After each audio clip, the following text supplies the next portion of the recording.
Hi, this is Dave Michaels from Talking Points. I'm at Mobile World Congress 25 in Barcelona in the Infobip booth, talking to Matija Razem, the Chief Commercial Telecom Officer at Infobip.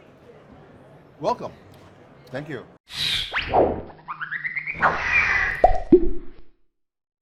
You're responsible for telecom initiatives.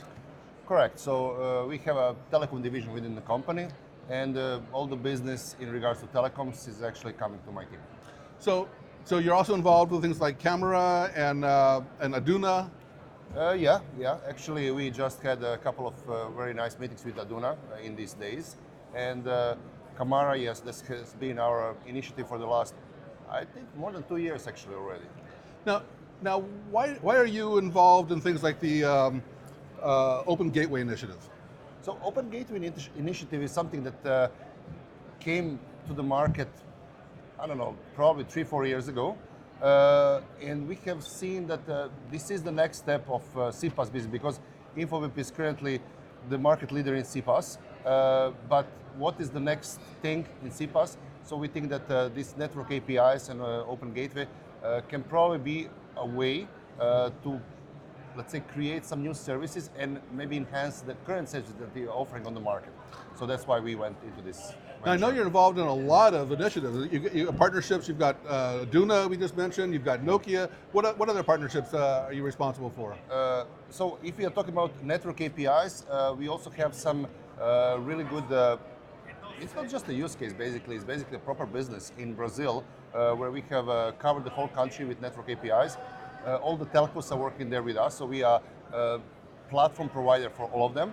So all the business that is based on network APIs in Brazil is actually working over Infobip platform, which is interesting because, as far as I know, this is the only proper big monetization case of those network APIs.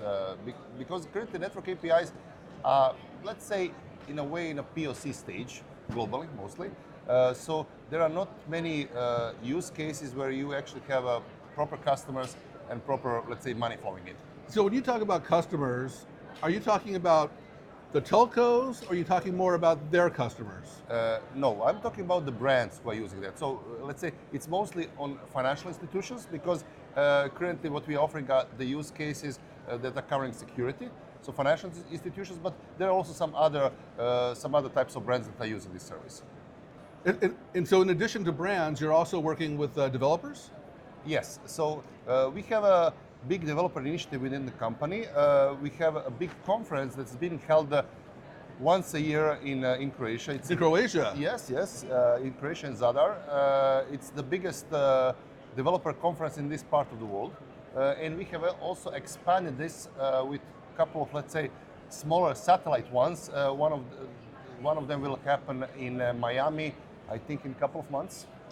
So are you going to be leaving Mobile World Congress more optimistic, or what's exciting you here? So what we have seen is that it seems that we are working with the proper trends of the product. So these network APIs, it's not just us that we are pushing it, but there are also some other products that we see as a future. For example, RCS, it's getting some traction now. Actually, it's getting a lot of traction. Yep. Then there is also one small thing that everybody knows about is AI. So AI in the telecom industry is something that is a big thing, and it's already there. I mean, it's already being used. So let's say that those three directions are something where we are coming. All right. Yeah. Well, thank you, Marshall. Thank Thanks you. for watching.